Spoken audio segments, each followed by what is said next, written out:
Romain Falandry, bienvenue sur After Fight. Merci beaucoup.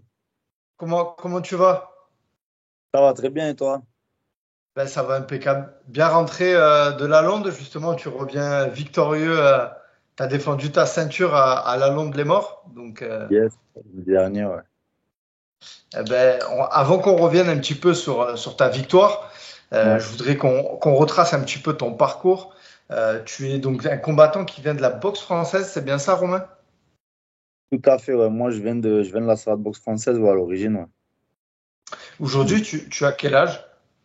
35. 35. Tu viens de Toulouse. Toi, il me semble que tu as commencé les sports de combat. C'est ton père, c'est ça, qui tenait un club de boxe française? Non, mon père, il faisait de la boxe française au Toulouse Multibox avec mon entraîneur, Toto Mastro-Pasqua, et voilà, quoi. Moi, au début, je faisais du taekwondo, puis après, j'ai commencé à aller boxer, et puis voilà.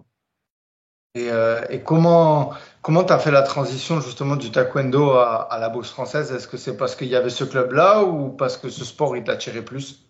Ouais, ça m'a toujours attiré, mais mon père, il me disait, ouais, bon, tranquille, on verra, t'as le temps et tout ça. Et franchement, une année au championnat de France junior, il m'a fait sortir au premier tour, je prends une volée et je me suis dit, vas-y, je m'épanouis plus dans ce sport, tout ça. J'ai commencé sur la fin de saison à aller mettre les gants juste pour le plaisir. Et puis l'année d'après, on commençait, c'était l'année de mes 18 ans, donc je pouvais commencer les combats en plein contact. Et du coup, c'est comme ça que j'ai commencé les combats. Et puis, on s'est pas arrêté depuis. Et ça, c'est à quel âge exactement que tu as commencé? 17 ans, l'année de mes 18 ans, quoi. Donc, Plus jeune, est-ce que tu t'étais bagarreur? Comment il était, Romain, un peu plus jeune? Est-ce qu'il regardait des films de combat? ouais, j'ai toujours aimé les arts martiaux. Puis moi, j'ai 35 ans, donc je suis en plein, c'est la génération Van Damme, Dragon Ball Z et tout ça, tu vois. Tous les petits garçons de mon âge, on aimait bien ça quand même. Donc, ouais, Romain, il était bagarreur quand il était au collège. Après, il s'est calmé. Ouais, les sports de combat, ça a permis de beaucoup de canaliser. Ouais, moi j'aimais bien, je me suis révélé, je pense, surtout dans les sports de combat. En fait, j'ai commencé par le judo, après j'ai fait le taekwondo, après je suis parti à la boxe. Mais voilà, moi j'étais pas foot ou rugby comme les autres gosses. Moi, ce que j'aimais, c'était les sports de combat. Et quand j'étais à la salle les soirs, ben ouais, j'étais épanoui, ouais. Et très tôt, tu as commencé à faire de la compétition. Ouais, toujours. Dès que même je faisais du judo, il y avait des compétitions, je faisais des compétitions en taekwondo, pareil. J'ai toujours été compétiteur. J'ai toujours eu envie. Mes parents ils m'ont dit quand j'étais petit, ouais, est-ce que tu veux faire des compétitions? Ouais, je veux faire, puis une, puis deux. Et j'ai toujours aimé ça, ouais. Et ça, c'était en toi et aussi tes parents qui te guidaient. Mes parents ils m'ont jamais rien imposé, si ce n'est peut-être de faire du sport. Voilà, à l'âge de faire du sport, ils m'ont dit, voilà, il y a ça comme sport à ton âge, qu'est-ce que tu veux faire? Tu fais ce que tu veux, mais il faut faire du sport. Après, ils m'ont jamais imposé les compétitions, tout ça, eux, ils s'en fichaient de ça. Ce qu'ils voulaient, c'était que je fasse du sport et que je kiffe. Et toi, tu Voilà, avais voilà. des envies de médailles, de devenir le meilleur de ce sport dans la discipline quand tu vas en boxe française. Tu vois? Ouais, moi j'ai toujours été, tu vois, inspiré. J'ai toujours regardé les champions avec beaucoup d'admiration. Même je me souviens quand je faisais du judo, j'étais petit, il y avait David Douillet. Après au taekwondo, ben, ça commençait à être olympique. Et après la boxe française, déjà je regardais ben, les grands de mon club. Genre, on allait les voir avec mon père sur les combats. Et puis après, voilà, ben, YouTube, tout ça, je regardais tous les fighters. C'était aussi la grande époque du K1. Je regardais le K1 sur Canal+, tu vois, Jérôme Le Banner, tout ça. Les premières grosses soirées avec Kamel Djemel, Morad Sari, les France-Thaïlande à Bercy et tout. Ça me faisait rêver. Je me disais, waouh, avoir une ceinture, ce serait trop bien et tout. Et, et puis voilà, quoi. Petit à petit, je suis Ben monté. ouais, un bon bout de chemin, on va dire, t'as été titré. Je voulais parler surtout, moi, de la boxe française, parce Ouais, que dans le monde entier, la boxe française, c'est quand même une boxe qui est respectée. ouais, Euh, et je voulais que tu nous parles un petit peu de ce sport, ce qu'il a pu t'apporter dans ton striking, parce que, pour rappel, après, tu as fait la transition vers le K1. Et aussi un petit peu, je voulais que pas tu nous expliques, mais qu'est-ce que ça t'a apporté, ouais, voilà, surtout. Ok, ben déjà, la boxe française, c'est la boxe la plus codifiée des boxes pied-point, tu vois. Il faut armer le coup de pied, il faut pas taper avec le tibia. Elle est très, très codifiée. Et de par ces codifications-là, elle est très technique. En plus, elle demande beaucoup de mouvements, beaucoup de rapidité. On travaille, on est obligé de mettre, il y a une règle qui s'appelle la prédominance en point. Tu peux pas taper qu'en point. Il faut faire des coups de poing, des coups de pied, il faut tout en varier. Et du coup, quand tu enlèves toutes ces petites règles pour pouvoir aller au kick ou au full ou au K1, on te dit, ben là, tu peux taper avec le pied, tu peux taper avec le tibia, tu peux faire que des poings ou faire que des pieds. Ben, en fait, tu te régales encore plus parce qu'il y a plus de limites. Moi, c'est ça qui m'a plu. Après, voilà, pour moi, le vrai atout de la boxe française, c'est ça, c'est toutes ces codifications techniques et ce style de boxe qui est avec beaucoup de mobilité, beaucoup de volume et tout, qui est super intéressant et qui est super intéressant pour transfuger dans les autres disciplines. Et est-ce que quand tu as commencé la boxe française, à Mm. aujourd'hui, il y a eu une évolution?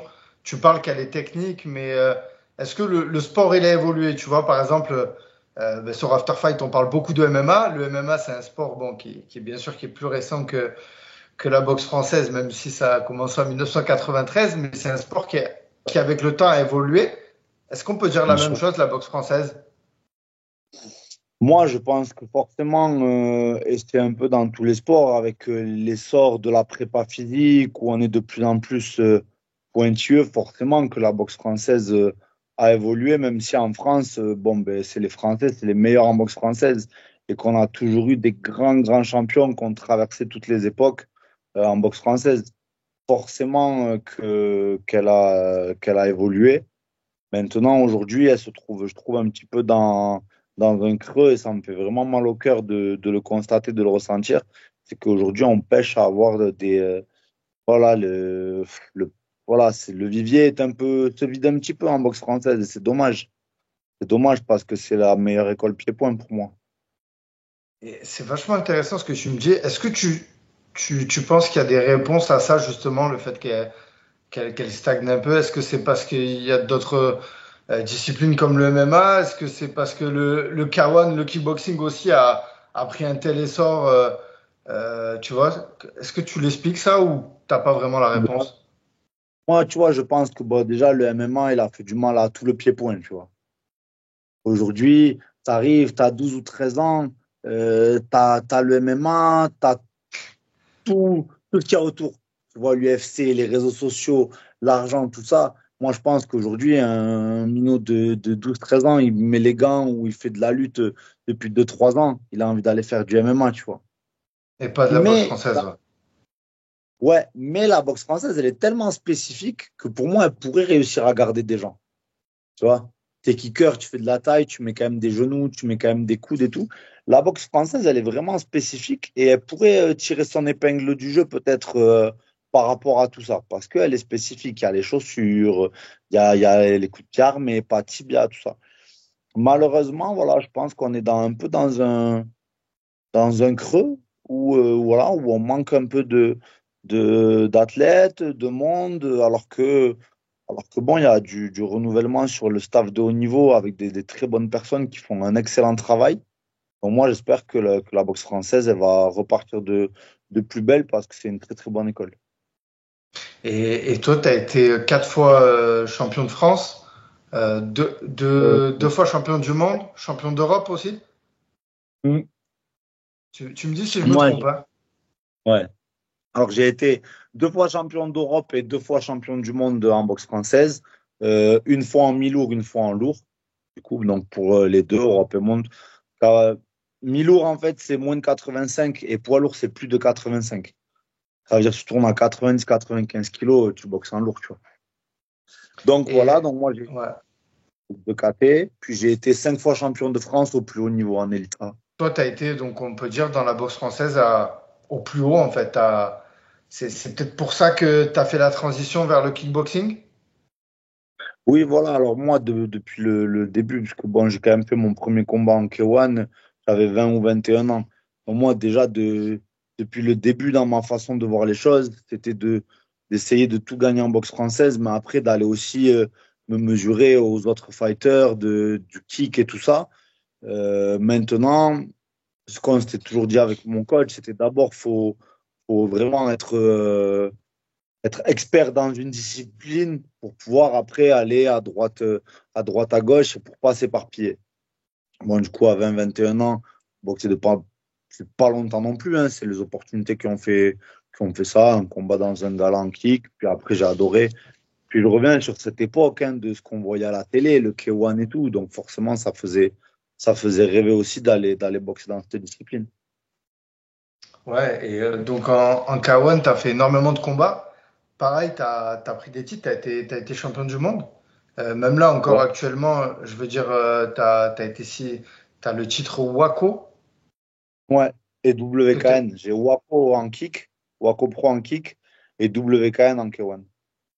Donc pareil, en fait, t'es allé toucher ce qui se fait de plus haut. Mm. Moi, forcément, j'ai envie de te demander, j'imagine qu'il y a beaucoup de travail derrière tout ça, mais selon toi, comment tu t'expliques que justement t'es arrivé à ce niveau-là, tu vois, parce que ben, aujourd'hui, il y a beaucoup d'adhérents et de combattants de pied-point et ils sont pas tous à ce niveau-là. C'est clair.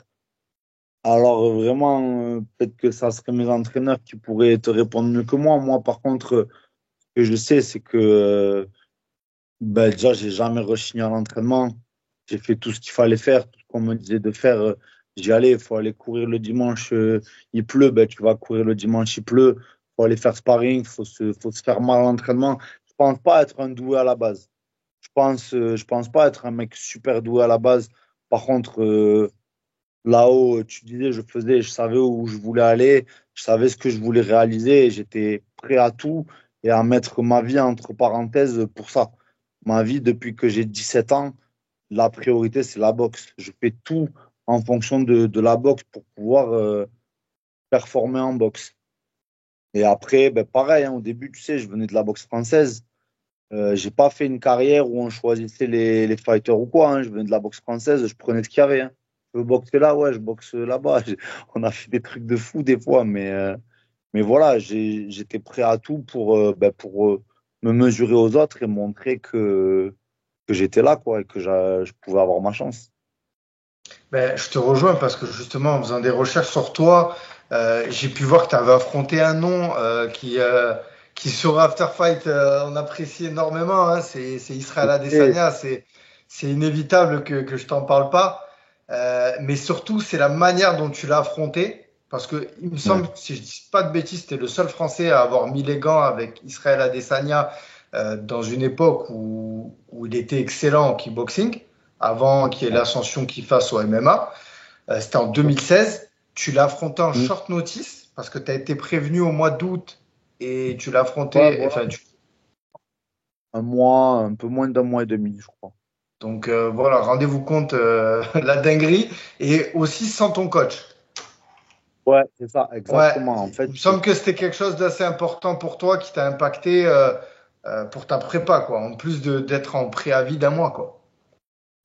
c'est ça, c'est qu'on me prévient au mois d'août. Alors, ben, c'est le Mejirojim hein, donc un club phare en Hollande, qui m'appelle, qui me dit voilà, Romain, il y a un combat en Chine, j'ai besoin de trois profils, il faut m'envoyer tous les papiers qu'il faut, puis les Chinois, moi je cherche même pas à comprendre qui je boxe, envoie tout, passeport, tout ça.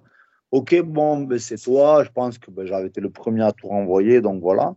Ouais, ben, tu veux, voilà, ton adversaire, Israël Adesanya, tout ça, donc bon.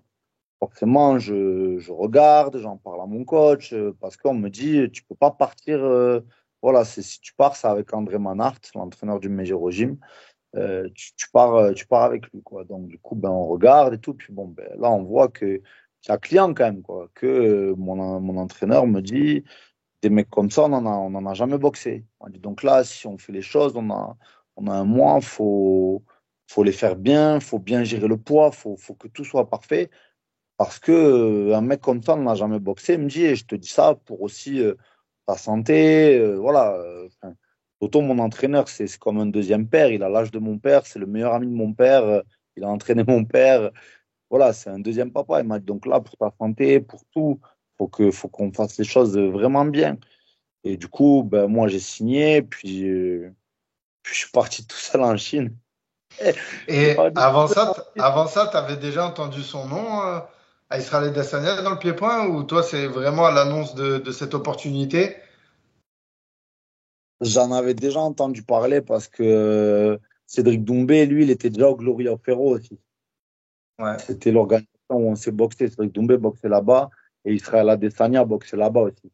Et du coup, c'était Makaté. Et du coup, en fait, quand moi, j'ai rencontré quelques mois avant ben, les gars du Meiji Gym, ils m'avaient un peu parlé de tout ça, de la Chine, et que si ça m'intéressait, bah, forcément, moi, ça m'intéressait, tu te doutes.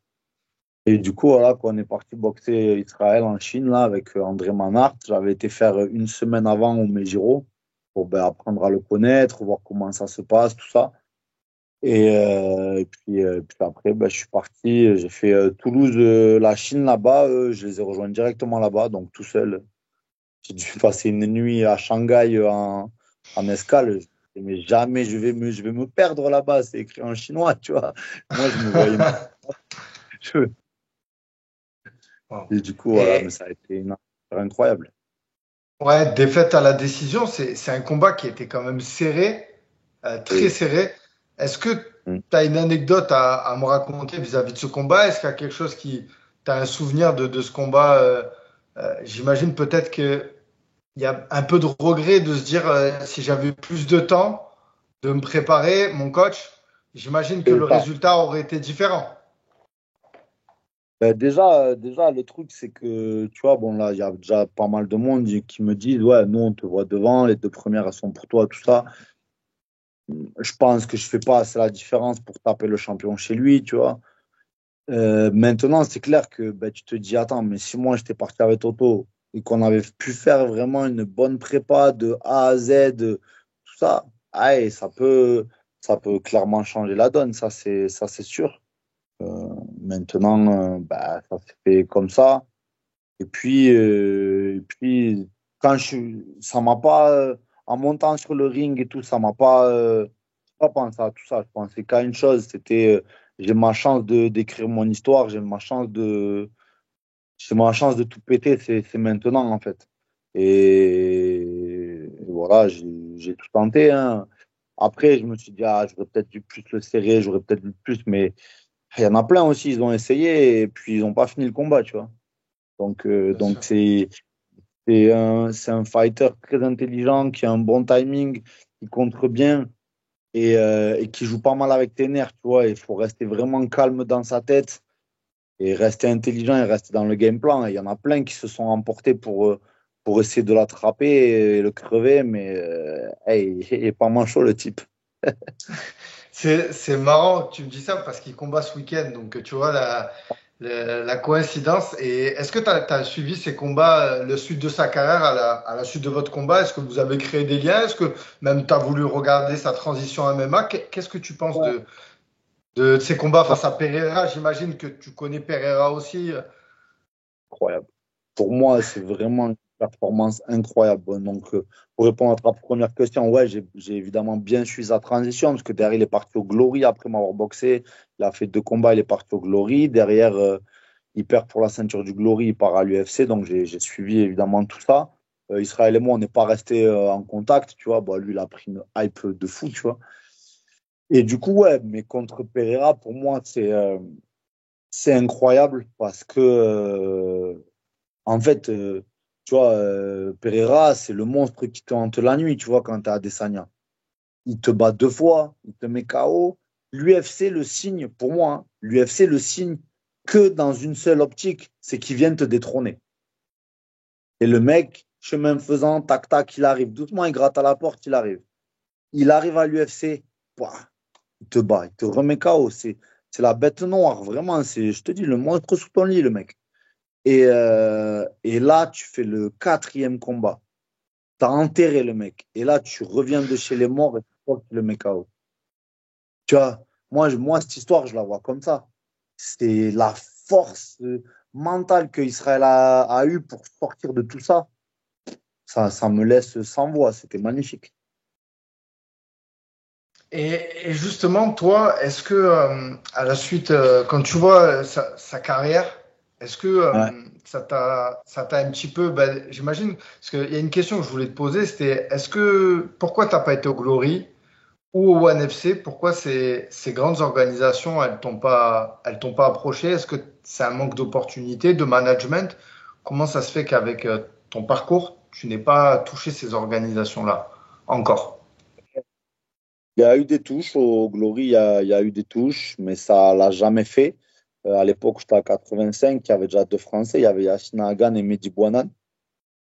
Donc sur les organisations en France, ça a essayé on m'a contacté pour essayer de me placer. Puis après, le Glory ne voulait pas de fight franco-français et tout ça. Là, ils m'ont recontacté pour le dernier Glory là, à Paris pour boxer. Putain, j'arrive jamais à prononcer son nom là, le 95 là, qui a boxé ben, du coup contre Kevin Ouma. Euh, Rabaj, Ramjan, je sais plus comment il s'appelle, qui est très fort en Azérie. Et du coup, ben, c'était pour. Moi, j'avais une opération des yeux. Je me suis fait opérer de la myopie, donc c'était programmé. Donc, je n'ai pas pu faire ce combat. Euh, ben, voilà, une opération, quoi. Et voilà pourquoi ben, le Glory, jamais fait. Concours de circonstances, manque un peu d'opportunité aussi. Et c'est triste parce que quand tu vois que, ben, pareil, je fais un combat il y a deux saisons contre Ulrich Bokeme, on se fait une guerre de ouf. Et tu vois que Ulrich, il boxe pour la ceinture il y a quelques mois du Glory. Je me dis, putain, en fait, ouais, j'avais ma place, tu vois, peut-être pas d'être champion du Glory, je sais pas, mais au moins d'aller tenter ma chance face dans la plus grosse organisation du monde, tu vois. Ah, puis Et j'imagine que ça reste un objectif pour toi. moi, alors maintenant, ça n'en est plus vraiment un, tu vois, tu sais, j'ai 35 ans. Mhm. Aller me marquer sur 2 ans pour 4 combats où ils vont te faire boxer une fois par an, ça m'intéresse plus des masses, ça m'intéresse plus. Tu vois, ils ont eu des pépites, hein. Il y a Steph Suspergui, qui est un très bon ami, avec qui je mets souvent les gants. Il y a eu une époque, bon, il y a eu le Covid, ça a été compliqué pour le Glory et tout. D'ailleurs, ils ont propulsé des mecs à des tentatives pour des ceintures, où je pense que Steph Supergui pouvait être meilleur qu'eux. Et ils l'ont pas vraiment. Voilà, alors que pourtant, il a fait des guerres à tout le monde, hein, Michel Eto'o, Tavares. Donc voilà. Quand je vois cette façon de travailler là aujourd'hui, ça me fait plus rêver, même si pourtant j'en ai rêvé des milliers de fois d'aller au Glory. Bah, ça t'empêche pas de rester un combattant actif. Moi, j'ai pu voir passer bah, ton combat que tu avais fait à Vitrolles. Ouais. Alors, c'était dans un octogone, mais c'était un combat de kick avec des petits gants, c'est bien ça? Ah, et en 3 fois 5 minutes. D'accord, mais voilà, ça restait, c'était pas du MMA, quoi. Parce que j'essaie de Non. comprendre un peu. Ok. Parce que quand je t'ai vu avec ces gants-là, j'ai dit, ah, ils ont voulu faire un peu comme ce que fait le ONE FC. C'est ça. Et ils ont revu, en fait, c'est Mohamed Amara Mhm. qui a vu le problème à l'envers. La FFKMDA voulait pas, enfin, le K1 voulait pas qu'il y ait avec les mitaines. Du coup, il a dit, ben, attends, je vais le faire en MMA, faire un pancras, parce que c'était avec la FFKMDA. Mais les deux boxeurs se mettent en accord pour rester debout. Donc voilà. Du coup, bon, voilà, Ok. on s'est mis Et d'accord, on a fait. Plutôt au pas mal. niveau du combat, toi, quel ressenti, c'était la première fois que tu boxais avec des mitaines? Ouais. Moi, je voulais savoir un petit peu les sensations. Alors, c'était bien pour le combat. Comment ça se passe? Je boxe Anthony Valverde, Ouais. qui est un boxeur que j'apprécie et que je respecte. C'était une revanche parce qu'il m'avait déjà battu il y a 4 ans. Et ben, je pense hein, être devant sur mon combat, sauf que ben, je prends un crochet à la fin du troisième, 2 minutes avant la fin. Sur un low kick où je me replace un peu mal, où je perds un peu l'équilibre, je prends un crochet gauche. Derrière, il accélère, j'arrive pas à me réorganiser. L'arbitre arrête le combat parce qu'avec les mitaines, voilà, enfin, il n'y a rien à dire, hein, il m'arrête totalement à juste titre. Donc voilà, je pense que j'étais en train de gagner mon combat et puis il m'a touché avant la fin. La boxe, ça se finit que quand la cloche sonne. Bravo à lui, hein, c'est tout, il n'y a rien d'autre à dire, hein. Et les sensations avec les mitaines, du coup, toi, est-ce que tu as senti une grosse différence? J'imagine que la distance, la garde, tout ça, tu as dû revoir des choses.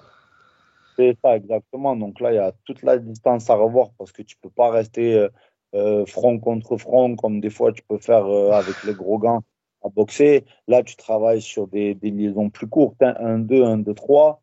Et puis tu restes quand même toujours un peu plus loin. Donc, c'était sympa, c'était intéressant à faire. Moi, j'aime bien faire des nouvelles choses, des nouveaux challenges et tout. Donc, c'était vraiment, vraiment sympa à faire dans une cage aussi. C'était bien, ça change c'est un environnement qu'on connaît moins. C'était bien. Puis, pareil, à Vitrolles, le Star Night, c'est très, très suivi. Donc, il y avait Bien vraiment sûr. une belle salle, un très bon public. Mohamed Amara, il organise très, très bien. Donc, Ouais, c'était une belle donc soirée. Ouais. c'était vraiment très sympa. J'ai combattu un MMA le 24 mai face à Hamza Sali. Le Rose Championship à Toulouse, un nouveau gala qui s'est fait à Toulouse. Et tu gagnes dans le round 1. Ouais, c'est ça. En fait, il reprend pas entre le round 1 et le round 2. Bon, il tape à la fin du round 1, mais l'arbitre ne le voit pas. On s'en rend compte sur la vidéo en regardant le combat après. Et après, ben, il abandonne entre le round 1 et le round 2. T'as envie de te lancer dans ce sport quand même, ou c'est plus une opportunité en fait? Aujourd'hui, tu te fais plaisir? Ouais, voilà, ça a été une opportunité. C'était bien de le faire. En fait, si tu veux, je suis coach de striking au TFT à Toulouse. Donc, du coup, D'accord. j'encadre des gars qui font du MMA. Et puis, j'y allais un peu de temps en temps, comme ça, une fois par semaine, pour surtout parce que j'ai un poids lourd, en fait, Liam Brugère, qui est pro et qui fait 110 kilos. Et du coup, en fait, ben, c'est vrai que sur le pied-point ou sur le striking MMA, pour lui rendre l'appareil, pardon, c'est toujours un peu compliqué. Donc, moi, j'ai été un peu dans cette optique-là pour le faire bosser. Puis, je me suis pris au jeu, j'y allais de temps en temps. Puis, un jour, on me propose un combat. Et puis, pareil, c'était le défi au top. À Toulouse, chez moi, en MMA, premier gala de MMA à Toulouse, il y avait tout qui était réuni pour faire un truc cool, quoi. Et du coup, ben, j'ai dit OK, puis on l'a fait. Ok, ok. Bah écoute, en tout cas, derrière, tu retournes donc en pied-point. Là, je voulais qu'on parle un peu donc, du combat que tu as eu face à Jean-Raph Mbongo à la Londe. Déjà, qu'est-ce que tu peux nous dire sur l'organisation? Bah, une super organisation avec une cause très, très noble, hein. Marc Notary qui organise et qui reverse les fonds du gala pour des associations, pour les enfants malades, pour les enfants des pompiers et tout. Donc, je trouve que c'est beau, c'est noble et c'est un plaisir et une fierté de boxer pour des causes comme ça, quoi. Donc ça, c'était sympa. Euh, Comme je disais quand j'étais là-bas, ben, ça fait toujours plaisir. La région est magnifique là-bas, franchement. Donc ça fait toujours plaisir quand tu vas boxer dans une belle région. Tu vois, tu fais la pesée sur la place du village. Super sympa. Tu boxes en extérieur. C'est toujours agréable aussi. Donc voilà, c'était un beau gala, bien organisé. Marc Notary, et il avait organisé 3 semaines avant. Putain, deux galas en un mois, faut être solide, hein, parce que Ouais. c'est du boulot, hein. Je lui ai dit, je lui ai dit, ah ouais, donc, franchement, donc voilà, au top, tout le monde très sympa, les bénévoles super sympas, tout ça, donc ça s'est très très bien passé, c'était un bel événement. Donc c'était le Gladiator Boxing Série 2, c'était la deuxième édition et là ben, il y avait le titre. Donc toi en plus tu venais, j'ai envie de dire un peu en terrain hostile parce que Jean-Raph, il est Il chez est lui. sympa, ouais. Ouais. Voilà, et d'ailleurs voilà, il boxait, il représentait le club aussi de l'organisateur. Donc on va pas se mentir, on t'a fait venir pour être dans le dur quoi. Et t'as fait un combat, donc t'as gagné à la décision. Ça a Ouais. été un combat disputé. Est-ce que tu as eu le temps de le revisionner là? Parce qu'on est à chaud, hein, ça s'est passé le week-end Ouais, dernier. ouais. Euh, Qu'est-ce que tu as pensé de Jean-Raph aussi? Bon, Jean-Ralph, il a tenu ce qu'on attendait de lui, hein, que sur 3 crochets, il peut t'arracher la tête. Euh, il frappe en point, il travaille bien corps face, donc faut faire attention. Voilà. Euh, Voilà. Ouais, c'est un adversaire que tu avais pris très au sérieux parce que dans ta carrière, tu as affronté des adversaires qui ont beaucoup plus d'expérience que lui. Mais Ouais. voilà, tu l'as pris très au sérieux et ouais. Je l'ai pris au sérieux. Je me suis entraîné 2 fois par jour pendant presque un mois et demi. J'ai, voilà, moi, comment te dire, j'ai peur de personne, mais je respecte tout le monde, tu vois. Je boxe tout le monde, il n'y a pas de problème, mais je respecte tout le monde. Le mec, il est là, il y a 5 rounds. Voilà, s'il est là, c'est pas pour rien. Il est chez lui, il a 36 ans, il a une chance mondiale. Il Ouais, faut pas croire qu'il va arriver en touriste, hein, le mec, hein. Donc nous, c'est clair. ça a toujours été ma façon de travailler. On respecte tout le monde, on honore les combats, on fait le taf. Et puis comme ça, il n'y a pas de regret gagnant ou perdant, il n'y a pas de regret, tu vois. Et du coup, ben voilà, hein, il était là, il a tenté sa chance. Je gagne le premier, je perds le deuxième. Derrière, voilà, il a fallu, hop, après j'ai corrigé 2, 3 trucs sur ma façon de boxer et ça a payé. Donc, donc voilà quoi. Bon combat. Je pense que voilà, je perds la deuxième. Après, je gagne tous les autres rounds, je pense. Et voilà, je pense que j'ai boxé intelligemment. Et ce qui a bien payé, l'expérience, c'est la façon de boxer intelligemment. Il y a eu même des fois où je le touche, mais je me précipite même pas derrière, pas prendre un contre à la con, tu vois, parce que ben encore une fois, on le respecte, on sait qu'il frappe.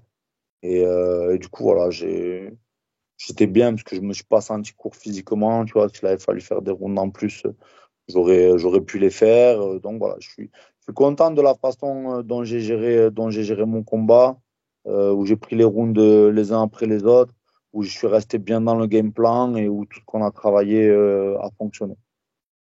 Et donc cette ceinture Waco, c'est la sixième fois, c'est ça que tu l'as, enfin que tu la Non, défends là pour le coup. la WACO, c'est la deuxième. En fait, j'ai C'est la deux en deuxième? BF, ouais, j'ai deux en boxe française, j'ai deux WACO Pro, et j'ai une WKN et une autre en K1. Au total, j'ai 6 titres mondiaux, mais c'est la deuxième WACO Wow. Pro. Et la Waco Pro, justement, ma question c'est jusqu'à quand tu vas la défendre c'est quoi la suite pour On toi là? on sait pas trop. Il y a de fortes chances que je m'approche de la retraite. Ok. Bon, en même temps, j'allais dire, c'est mérité. Et aujourd'hui, si tu avais un conseil à donner à justement un jeune qui est en boxe française ou en kickboxing pour que justement il aille chercher ses titres mondiaux, ça serait quoi le meilleur conseil que tu as à lui donner? Moi, je dirais que si c'est son rêve et qu'il est prêt à tout pour y arriver, faut pas écouter les gens qui diront qu'il n'y arrivera pas. Tout le monde peut y arriver. Par contre, il faut être prêt à faire les sacrifices pour. On peut pas dire je rêve d'être champion du monde et pas se lever le dimanche matin pour aller courir. Ou dire ouais, moi je veux des ceintures, ouais, je veux boxer un tel. Ah, ce soir, je regarde la télé, je vais pas m'entraîner. C'est pas possible. Mais par contre, un jeune qui est prêt à faire tous les sacrifices à l'entraînement pour gagner des titres, ben, là, faut foncer, faut croire en soi, laisser personne dire que c'est pas possible. Moi, quand j'avais 17 ans, que je disais que je serais champion du monde un jour, ils rigolaient, les gens. Ils rigolaient. Ils leur disaient, ah, je m'entraîne pour être champion du monde. Il y en avait, ils rigolaient. Aujourd'hui, ceinture, il y en a partout à la maison, tu vois ce que je veux dire. Mais ouais, si j'avais vraiment ce conseil, c'est n'écoute pas les gens qui te disent que c'est pas possible. Il n'y a rien qui est impossible et le travail, il paye toujours. Toujours, toujours, toujours. Toujours. À la suite de cette victoire, j'ai pu voir bah, que tu as été félicité par énormément de personnes. Mais il Ouais, y a deux noms qui m'ont interpellé, forcément, du milieu du MMA. évidemment. Il y a Fares Ziam et Ouais. Benoît Saint-Denis. Est-ce que tu peux nous dire aujourd'hui, est-ce qu'il y a une relation euh, des sports de combat de respect? Je crois, Benoît Saint-Denis, vous étiez du même club, si je dis pas de bêtises. Est-ce qu'il y a quelque chose enfin voilà. Ah, en fait, là, moi, je suis sur la côte basque, là, en fait, depuis début juillet. Du coup, moi, j'ai fait ma prépa à Sifit. Et c'est Johan Jacquemin, donc le coach de striking de Sifit, qui était dans mon coin. Un ami de longue date. Le club de Sifit, c'est des amis de très longue date. Moi, j'habite à 3 heures de là-bas, tu vois. Donc, j'y allais souvent parce qu'il y avait Steph Supergui. J'ai eu fait aussi pour Benoît, parce que Benoît a commencé là-bas. Et quand Benoît était à Paris, ben, on mettait les gants aussi là-bas, parce que moi, j'ai eu habité à Paris pendant 5 ans. Du coup, ça fait longtemps que je suis lié d'amitié avec Benoît et qu'on met les gants l'occasion quand on peut, s'il vient à Toulouse, ou quand moi j'étais à Paris, ou quand je viens à Sifit. Donc voilà, quoi. Benoît, c'est un bon copain. Et du coup, ben là, il était là dans ma prépa. Comme là, ben, je vais être là un peu dans la sienne aussi s'il en a le besoin. Donc voilà pour Benoît. Et en fait, Fares est venu à Sifit pendant 2 semaines, je crois, pour mettre les gants avec Benoît et tout. Et donc, du coup, j'ai mis aussi les gants avec lui quand moi j'étais en prépa, du coup, et qu'il était là. Il est grand, il est longiligne, bon, il est plus léger que Ouais. moi. C'était bien pour la vitesse. Il est très, très fort en pied-point. Il a une très bonne anglaise en pied-point, il est fort et tout. Donc, on a vraiment pu mettre les gants et c'était super, super enrichissant. Les deux, c'est des belles personnes, tu vois. C'est des mecs au top. Donc c'était très sympa. Eh ben Romain, je pense qu'on a fait le tour. Avant de clôturer l'interview, chez After Fight, la tradition, c'est le five, c'est un petit quiz de 5 questions. Est-ce que tu es prêt? Allez, je suis prêt. Boxe française ou kickboxing? Kickboxing, Entraînement ou combat? entraînement. Glory ou One FC? Et One FC aujourd'hui. Et d'ailleurs, on n'a pas parlé d'une personne qui est sûrement un de tes copains aussi, c'est Alexis Barbossa, Ouais, Nicolas, qui vient de la BF comme toi, ouais, qui c'est ça. aujourd'hui a le titre de la ceinture champion du monde donc du One FC, qu'il a fait un beau combat. J'imagine tu le connais bien, vous vous êtes entraînés ensemble. Qu'est-ce que tu penses de ce combattant? Je suis curieux avant de terminer la Euh, vidéo. Alexis Barbeau, c'est un petit frère, hein. Vraiment, c'est quelqu'un de qui je suis très proche. C'est un ami. Il était junior en 2017 pour sa première équipe de France. Et moi, j'étais déjà senior en BF. Puis après, il a continué. Et il était déjà très, très prometteur. Et il faisait preuve d'une maturité incroyable. Et pour te raconter une petite anecdote comme ça, hein, il se fait voler en finale des championnats du monde junior en BF. Et nous, on saute tous au plafond, on est tous verts. Je lui dis, ouais, je suis désolé, frère, t'es fait voler. Il me regarde, il me dit, Romain, il me dit, j'ai 18 ans, c'est déjà super d'être arrivé là. Il y aura d'autres occasions, t'inquiète, c'est déjà super. Je me dis, waouh, ce mec, il a 18 ans et il a un recul et une maturité sur la chose incroyable. Je disais tout le temps que c'était le Mbappé de la boxe, tu vois. Et puis, il a grandi, hein. Il a, il a grandi et puis il a fait le taf. Il a fait une transition au K1 qui a été énorme. Il a roulé sur tous ses adversaires. Derrière, ben, regarde, en 2 combats, enfin, il fait un combat au One. Derrière, il a une chance contre Hersel, qui est invaincu depuis 7 ans, qui a été le bourreau de Nicky Holsken. Parce que Hersel, il est arrivé, il a tapé Holsken 2 fois quand même. On parle de Nicky Holsken. Ouais. Derrière, il prend la ceinture en moins et en K1.